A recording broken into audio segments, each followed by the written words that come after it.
Ya, assalamualaikum warahmatullahi wabarakatuh. Ya, everybody. Maybe today we will discuss about reading comprehension. Ya, maybe this is the last theory. Ya, about reading comprehension. Actually, in reading comprehension there are two part. Ya, ini reading comprehension and then vocabulary. Ya, jadi nanti sebenarnya ada dua tipe ya dalam reading. Itu ada tentang reading comprehension sendiri dan tentang vocabulary di dalam reading ya. Cuman kita fokus kepada reading comprehension saja. Jadi ada sekitar 5 skill nanti yang akan kita bahas. Ya, the next point it is about general strategies ya, dan strategi umum saat Anda mengerjakan reading comprehension. The first, be familiar with the direction ya. And then the second, do not spend too much time reading the passage. Jadi jangan terlalu banyak waktu kalian jangan membaca dulu ya, jangan membaca teks terlebih dahulu baru Anda mencari jawabannya. Tapi trik pertama, Anda baca dulu soalnya sekilas ya, lihat ABCD-nya, jawabannya juga secara sekilas, barulah Anda cari jawabannya di teks tersebut. Jangan membaca teks terlebih dahulu baru Anda mencari soal dan jawabannya. Itu malah membuang waktu ya. Itu trik utamanya. And then point 3, do not worry if a reading passage is on a topic that you are unfamiliar with. Ya. Jadi jangan khawatir nanti walaupun Anda tidak paham di dalam reading TOEFL artinya gitu-gitu ya, tidak paham itu ya. Itu sebenarnya ya penting, cuman ada triknya juga nanti cara mengerjakannya. And then never leave any answer blanks on your answer sheet ya, jangan pernah meninggalkan jawaban kosong ya. Artinya apa? Walaupun Anda tidak paham, intinya ngawur, yang jelas diisi. Siapa tahu itu betul. Karena tidak ada yang namanya pengurangan nilai ya. Ya, Kita langsung ke skill pertama ya. Skill 1, answer main idea question correctly. Ya, Reading itu tidak akan pernah lepas dari yang namanya main idea ya, atau ide utama atau topik ya. Itu pasti selalu seputaran situ kalau materi reading, baik reading in English, reading in Indonesia ya, itu pasti ada hubungannya dengan main idea. Nah, bedanya dengan bahasa Indonesia, kalau di bahasa Inggris ya, when you talk about main idea ya, kalau di dalam bahasa Indonesia kan ide utama atau topik itu bisa di paragraf awal, paragraf tengah, bisa di paragraf akhir gitu ya. Tapi kalau dalam TOEFL bahasa Inggris ya, reading khususnya, main idea itu selalu ada di baris pertama sampai titik di setiap paragraf. Itu kunci utamanya ya. Sekarang kita lihat di dalam kotak ya, ada chart outline tentang pertanyaan-pertanyaan yang berhubungan dengan main idea ya. How to identify the question ya, bagaimana kita mengidentifikasi pertanyaannya. What is the topic of the passage? Misalnya ada pertanyaan seperti itu. What is the subject of the passage? What is the main idea of the passage? What is the author's main point in the passage? Atau with what is the author primary concern? Atau the last, which of the following would be the best title?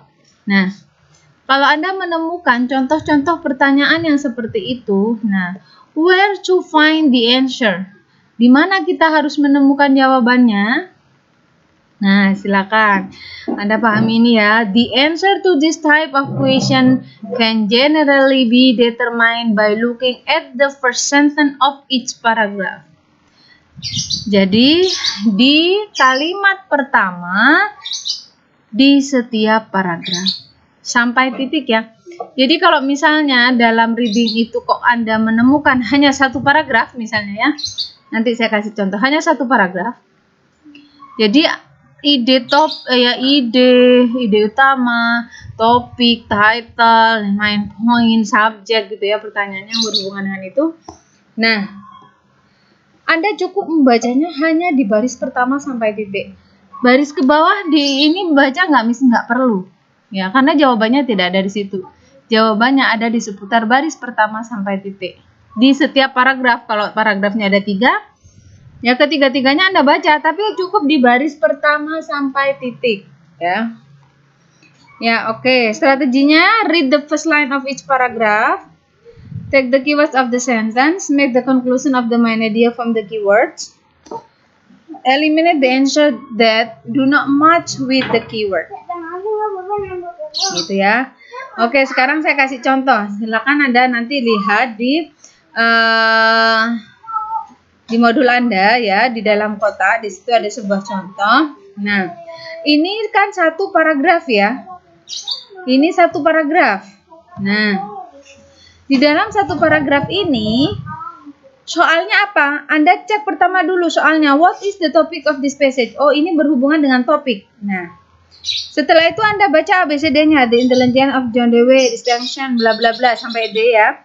Setelah itu Anda baru cek di passage-nya. Cara ngeceknya bagaimana? Miss Mary bilang, baris pertama atau kalimat pertama sampai titik. Kalimat pertamanya mana? In the philosophy of John Dewey, a sharp distinction is made between intelligence and reasoning. Nah, ini yang Anda harus dipahami hanya sini saja. Yang ke belakang dibaca nggak, Miss? Nggak perlu. Ya, itu kalau Anda menemukan pertanyaan-pertanyaan yang ada hubungannya dengan main idea. Nih, contoh pertanyaannya sudah saya bacakan tadi. Kalau menemukan contoh pertanyaan seperti ini, Anda strateginya hanya membaca di baris pertama sampai titik. Nah, setelah itu kita cek. Jawaban A, The Intelligence of John Dewey. Nah, sedangkan di sini hanya membahas intelligence saja, padahal di baris pertama ada intelligence dan reasoning. Gitu ya. Kalau Anda menjawab yang A, salah berarti ya. Point B, distinction made by John Dewey. Distinction ini perbedaan yang dibuat oleh John Dewey. Kemungkinan iya, ini kan ada dua perbedaan ya. Sharp distinction is made between intelligence and reasoning. Kemungkinan mungkin iya, karena di sini ada dua perbedaan ya. Cuman kan tidak disebutkan perbedaannya apa. Nanti yang paling mendekati itulah yang paling tepat. Point C, Dewey's idea on the ability of reason. Ya, ide-ide Dewey dalam kemampuan untuk mencari alasan. Apakah di sini tentang ide? Tidak ya. Tidak membahas ide di sini. How intelligence differs from reasoning in Dewey's work. Bagaimana intelligence berbeda dari reasoning di karyanya Dewey. Nah, kalau kita lihat di sini kan di dalam filosofi John Dewey ya, perbedaan yang tajam yang dibuat oleh John Dewey itu yaitu antara intelligence dan reasoning. Berarti kan ada dua perbedaan. Perbedaannya yaitu intelligence dan reasoning. Nah, kalimat yang paling tepat itu adalah jawabannya D ya. Jadi cara menganalisanya seperti itu. Cara menganalisanya seperti itu. Ya, oke, bisa dipahami ya. Untuk bagaimana kita mencari topik utama gitu ya. Itu untuk yang skill pertama.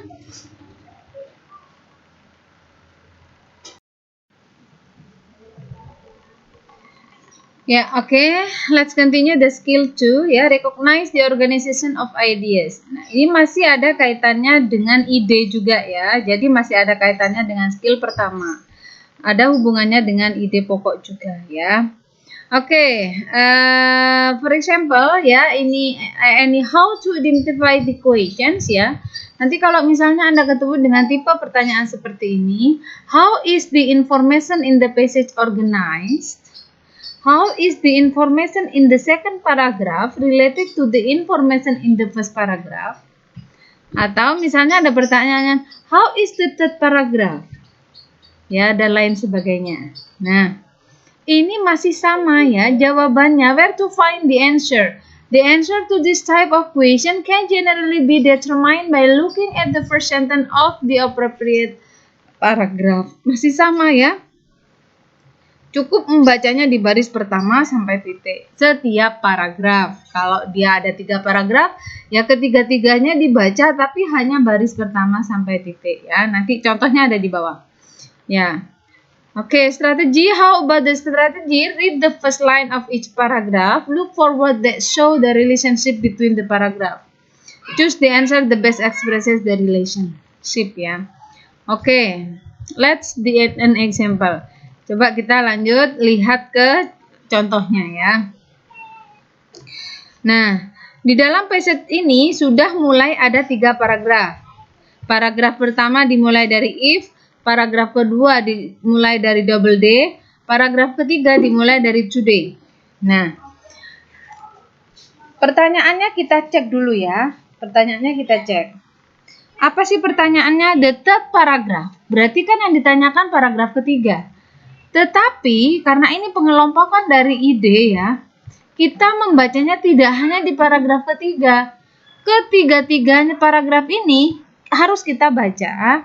Cuman nanti akhirnya difokuskan di paragraf ketiga apa sih yang paling mendukung dari ABCD-nya tersebut ya. Nah, karena hanya ditanya yang di paragraf ketiga, kita tetap membacanya mulai dari paragraf pertama, baris pertama sampai titik. Kita lihat yang di garis bawah, baris pertama dari kata if sampai did. If asked who invented the game of baseball, most Americans would probably reply that it was their belief that Abner Doubleday did. Nah, kalau saya translate ya, jika ditanya siapa penemu permainan basketball, bola basket, bola basket ya, baseball. Most American would probably ya, kebanyakan orang Amerika akan menjawab that was their belief that Abner Doubleday did. Pasti mereka akan menjawab siapa? Abner Doubleday, penemunya ya. Kita lihat di paragraf kedua. Paragraf kedua baris-barisnya dari Doubleday sampai baseball. Doubleday was given credit for this invention early in the 20th century when sporting goods manufacturer Spalding inaugurated a commission to research the question of who invented baseball. Sini, paragraf kedua. Jadi Doubleday itu dikasih penghargaan sebagai penemu awal ya di tahun berapa? 19 century ya. Nah, dia diberikan kepercayaan itu ya sebagai penemu baseball tersebut. Intinya itu. Poin ketiga, today sampai titik ya, baseball. Most sport historians are in agreement that Doubleday really did not have much to do with the development of baseball. Hari ini kebanyakan ya sejarawan olahraga in agreement. Artinya apa? Tidak banyak yang setuju bahwa Doubleday benar-benar tidak banyak melakukan sesuatu perkembangan di dunia baseball. Jadi di paragraf ketiga itu artinya bertentangan ya. Mungkin kalau dulu awal penemu dia masih banyak pendukungnya, ibaratnya dia dapat fee gitu ya. Nah, pertanyaannya kita lihat dan jawabannya. The third paragraph is, kalau Anda menjawab A, an idea is presented and then reviewed. Ya. Ide yang ada sekarang dan kemudian ditolak. Itu yang pertama. Yang kedua, a concept is followed by example. Konsepnya diikuti oleh contoh-contoh. Tadi dari pembahasan ketiga paragraf tersebut, adakah contoh-contoh? Tidak ya. Yang pertama itu kemudian ditolak. Mungkin ide yang ada saat itu dan kemudian ditolak gitu. Mungkin bisa mendukung ya. Kita cek lagi yang C. A cause followed by an effect. Penyebab yang diikuti oleh efek. Ya. Yang D, a belief is supported with reason. Kepercayaan yang didukung oleh alasan. Nah, kira-kira yang tepat yang mana? A, B, atau D?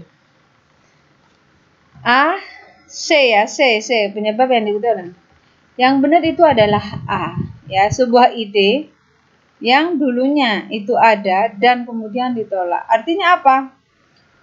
Ya, yang paling mendukung itu kan yang membahas poin yang A ya. Dulunya memang iya ada karena dia memperjuangkan, tapi akhir-akhir ini ya dia tidak melakukan banyak sesuatu, jadi tidak didukung sama masyarakat American. Jadi jawaban yang tepat itu adalah A. Jadi cara mengelompokkannya seperti itu. Begitu juga cara mencari ide topik ya. Kalau ada 3 paragraf, ya Anda tetap membaca ketiga paragraf tersebut. Nah, nanti di baris pertama sampai titik, baris kedua sampai titik, baris ketiga juga baris pertama sampai titik gitu ya. Setelah itu nanti baru disimpulkan ya. Oke, itu untuk pembahasan skill yang kedua.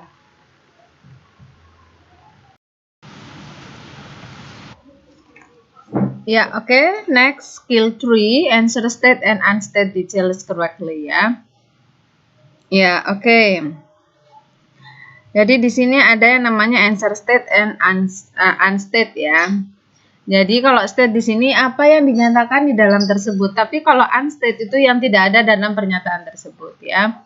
This is the example of a state details question. For example, ada according to the passage. It is stated in the passage, ya. The passage indicates that which of the following is true. Nah, kalau unstated details questions, for example, which of the following is not stated, ya. Which of the following is not mentioned? Which of the following is not discussed, ya. All of the following are true except. Nah, dari contoh-contoh pernyataan tersebut, itulah ya. Contoh unstate yang seperti apa, contoh state yang seperti apa. Artinya kalau state itu yang ada dalam pernyataan teks tersebut. Kalau unstate itu yang tidak ada dalam pernyataan tersebut ya. Oke, how about the strategies? Choose a keyword in the question, skim in the appropriate part of the passage for the keyword or idea. Read the sentence that contains the keyword carefully. Eliminate the defined clear wrong answer and choose the best answer from the remaining choice. For the state question, choose the answer that is true in the passage ya. For unstated questions, choose the answer that is not true or is not discussed in the passage. Jadi kalau state details itu adalah cari jawaban yang benar. Ya, tetapi kalau yang unstated itu cari jawaban yang salah, artinya yang tidak ada di dalam teks tersebut. Biasanya identik seperti itu ya. Oke, now we can look at ya, ini an example here ya. This is just one passage ya, hanya satu paragraf di sini. For example ya, ini masih ada kaitannya dengan skill 1 sama skill 2 juga. Kita lihat di sini, Williamsburg is a historic city in Virginia that was settled by English colonies in 1633, 26 years after the first permanent English colony in America was settled at Jamestown. Nah, pertanyaannya adalah, yang ditanyakan di sini adalah the passage indicates that Jamestown. Jadi pernyataan tentang Jamestown dalam teks tersebut itu apa? Artinya apa? Dicari jawaban yang benar ya. Kalau state kan pernyataannya ada di dalam. Nah, tentang Jamestown ya, Jamestown. Nah, kita lihat. Kalau kita menjawab A, di situ adalah was settled in 1633. Ya, itu pernyataannya Williamsburg, bukan Jamestown ya. Berarti teks tersebut kurang tepat. Point B was settled 26 years after Williamsburg. Ya. After Williamsburg. 26 years. Ya, 26 years after the first permanent English colony in America settled in Jamestown, ya. After Williamsburg. Nah, tapi di sini kan after Williamsburg, padahal di pernyataan di atas tersebut 26 years after The first permanent English colony in America was settled at Jamestown. Juga kurang tepat, masih salah ya. Oke, poin C, was the first permanent English colony in America. Nah, the first permanent English colony in America was settled at Jamestown.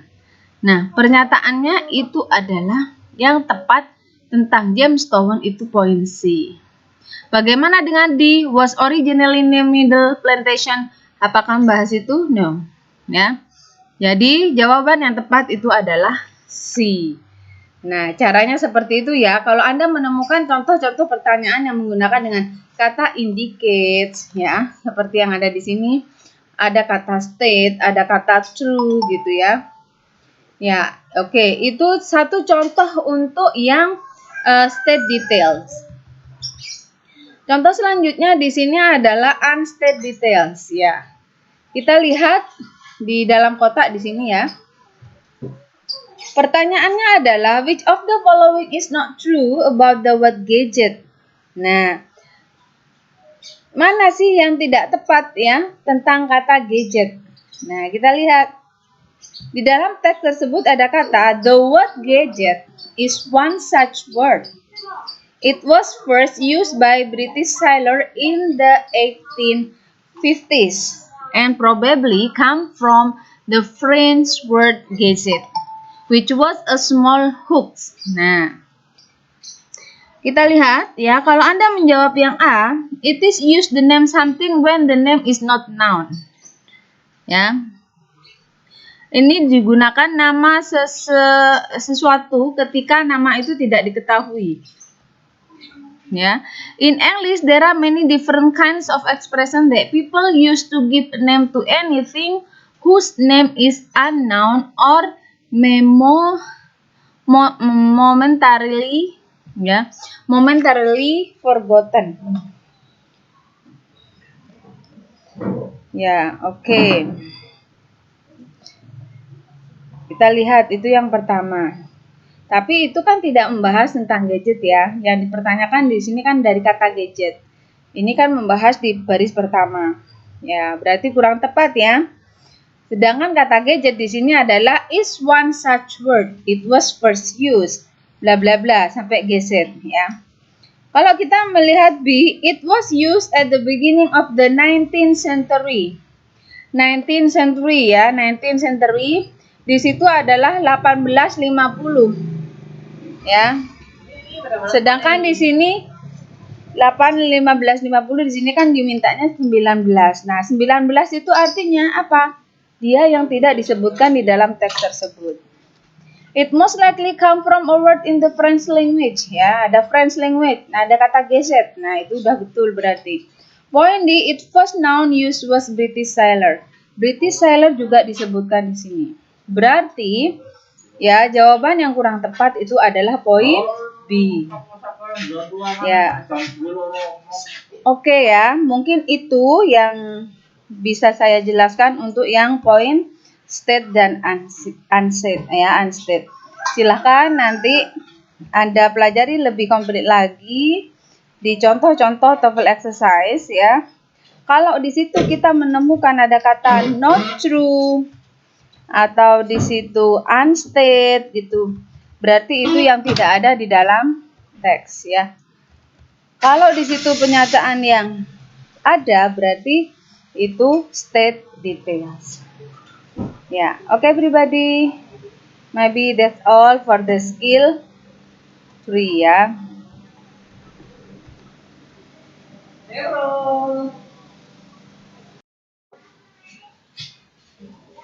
Ya, oke everybody, let's continue for the skill 4 ya. Mungkin ini skill yang agak mudah daripada yang sebelum-sebelumnya ya.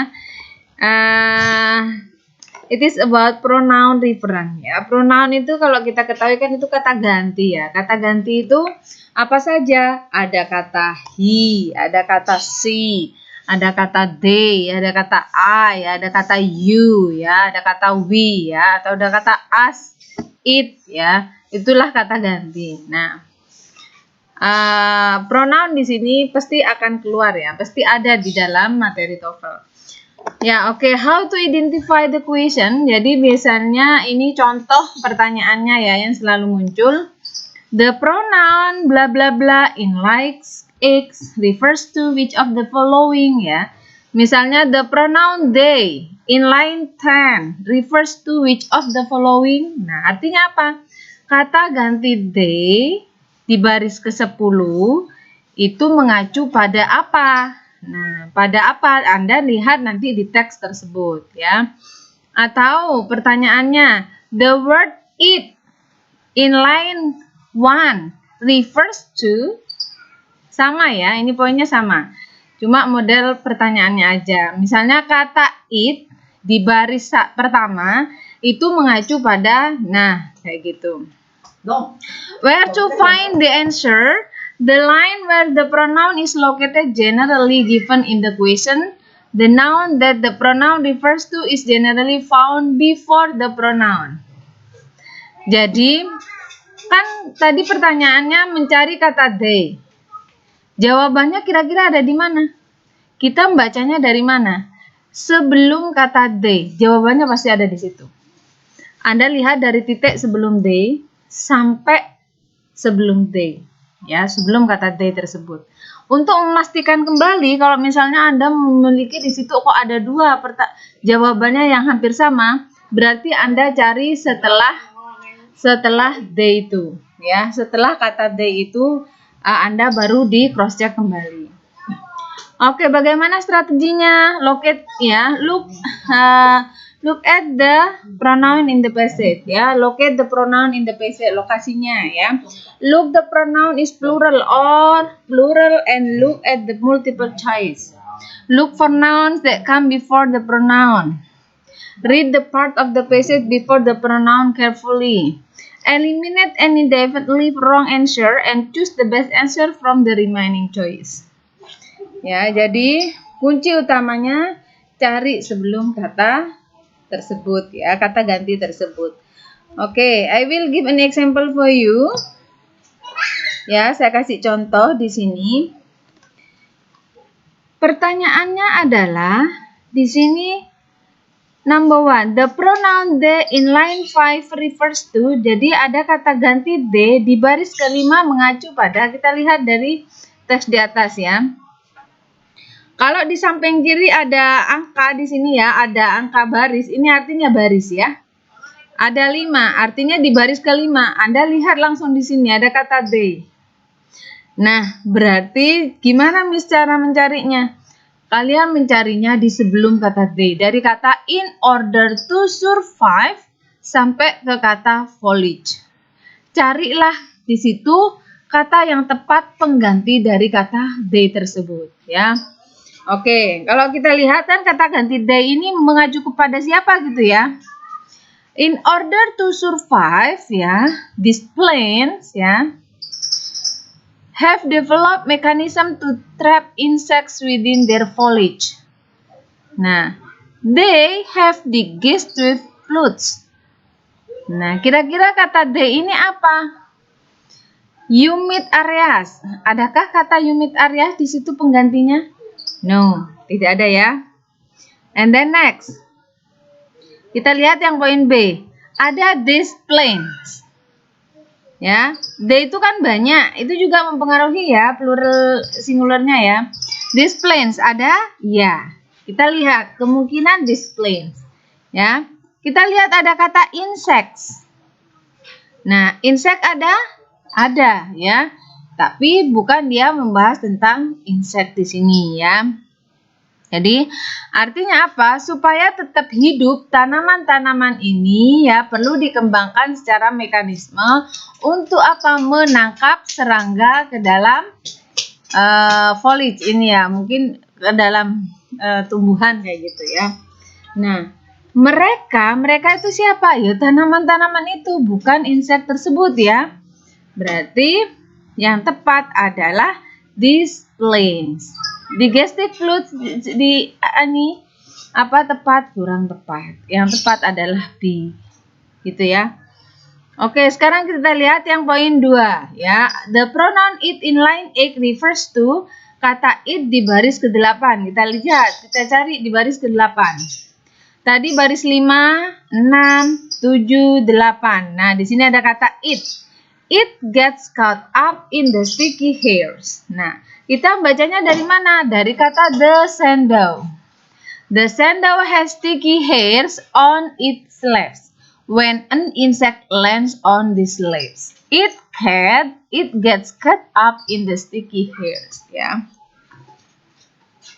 Artinya gimana?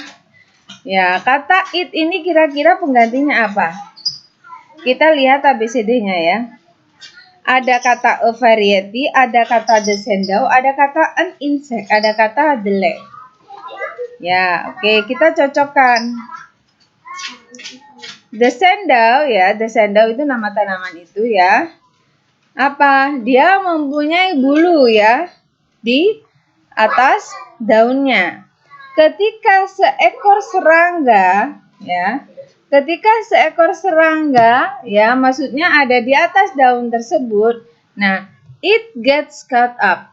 Ini akan tertangkap. Ya, akan tertangkap di bulu-bulu tersebut. Ini akan tertangkap. Ini siapa? The sandal atau an insect, kan gitu. Yang akan tertangkap siapa? Ya, mesti serangga ya, bukan the sandalnya ya. Berarti jawaban yang tepat adalah an insect. Jadi gitu ya anak-anak, cara mencari jawaban kalau Anda ketemu dengan pertanyaan yang berhubungan dengan pronoun ya atau kata ganti. Ya, insya Allah mudah. Ini lebih mudah daripada yang skill-skill sebelumnya kalau saya rasa ya. Ya, oke, maybe that's all. Ya, oke, everybody, maybe this is the last topic ya, skill 5 ya. It is about implied detailed questions ya. For the implied detailed question, we can look at ya in the table how to identify the questions ya. Nanti kalau Anda ketemu dengan contoh-contoh pertanyaan, it is implied in some passage that ya. The imply itu artinya kata yang tersirat ya. Ya, kata yang tersirat di teks tersebut apa gitu ya. It can be inferred. Ya, ini dapat disimpulkan dari teks bahwa gitu ya. It is most likely that ya, kemungkinan ini membahas tentang apa gitu ya. What probably happen gitu ya. Kemungkinan ya ini apa? Kemungkinan yang terjadi itu apa kayak gitu. Ya. Nah, jadi where to find the answer? The answer to these questions are found in order in the passage ya. Jadi jawabannya itu ada di teks tersebut dan itu pasti akan berurutan gitu ya. Pertanyaannya pun berurutan dari nomor 1 itu dari awal paragraf, nomor 2 paragraf baris selanjutnya, paragraf nomor 3 itu baris selanjutnya, begitu seterusnya. Jadi secara tak langsung nanti kalian seperti membaca teks tersebut gitu ya. Strateginya apa? Choose the keyword in the question, scan the passage for the keyword or a related idea, carefully read the sentence that contains the keyword. Look for an answer that could be true according to the sentence ya. Jadi seperti itu. Ya, oke. Saya kasih contoh ya, kita langsung lihat contoh yang ada di dalam teks ya. Di sini ada kata which of the following is probably not a Hawaiian word. Ya, yang mana yang kemungkinan yang bukan ya, yang bukan membahas tentang Hawaiian word, kata Hawaiian ya.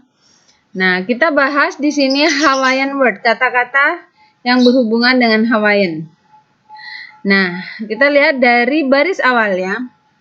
The Hawaiian language is a melodious language in which all words are different from an alphabet of only 12 letters. Ya, the 5 vowels. Jadi, bahasa Hawaii itu adalah bahasa yang melodis ya. Itu berasal dari alfabet yang hanya ada 12 huruf sama 5 vokal. Vokalnya apa? A, I, U, E, O. Sama ya, masih A, I, U, E, O. And the 7 konsonan, ada hanya di bahasa Hawaii itu hanya ada 7 bahasa konsonan. Ada H, ada K, ada L, M, N, P, dan W. Each syllable in the language ends in a vowel.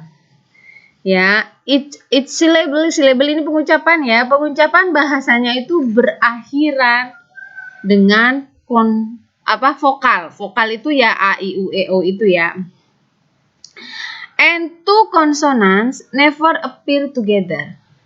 Dan dua konsonan itu tidak pernah berbarengan. Ya, tidak ada di bahasa Hawaii itu kok konsonan itu muncul barengan berdua, tidak ada. Nah, pertanyaannya, which of the following is probably not a Hawaiian word? Kita lihat contohnya, ada kata mahalo. Mahalo diakhiri dengan O, udah betul ya, dengan vokal ya, vokal O. Adakah kata yang di situ konsonannya sama? Tidak ada ya. Mahalo. Konsonan vokal, konsonan vokal. Kita lihat poin B. Mahi-mahi. Berakhiran vokal juga I. Ya, adakah dua konsonan di situ? Tidak ada. Berarti itu termasuk bahasa Hawaiian. Poin C, Meklea. Nah, A berakhiran A ya. Dan di tengah di situ ada dua konsonan yang berbarengan. Padahal di bahasa Hawaii itu tidak ada, tidak digunakan. Nah, sedangkan di sini ada kata Meklea. Berarti dua konsonan yang berbarengan, artinya ini yang salah. Yang di Moana. Nah, itu ada dua vokal yang bersamaan, itu tidak masalah karena di situ tidak disebut ya. Berakhiran vokal ya A. Oh, vokalnya A. Berarti kalimat ini yang jawaban yang tepat itu adalah C. Ya. Jadi jawabannya itu nempel di teks tersebut dan itu pasti akan berurutan. Nanti nomor 2 di baris selanjutnya, nomor 3 juga di baris selanjutnya. Begitu sampai selesai. Itu khusus yang implied ya. Dengan skill yang berhubungan dengan implied detail question. Ya, oke. Mungkin itu anak-anak. Sampai skill terakhir kita, sampai skill 5. Silakan nanti ada contoh soal latihan seperti biasa. Nanti saya buatkan link di Google Form ya. Untuk nanti saya share juga di LMS karena di LMS sekarang LMS-nya sudah on lagi, sudah aktif lagi dan juga sudah lumayan bagus ya. Nanti seluruh petunjuk itu saya share di LMS juga ya. Walaupun presensi ya tetap LMS diutamakan ya. Saat kita belajar ya di jam berapa on time itu LMS dulu yang untuk presensinya ya, LMS duluan. Untuk yang di Google Form, presensi Google Form itu nanti bisa di akhir. Gitu ya anak-anak. Oke, thank you.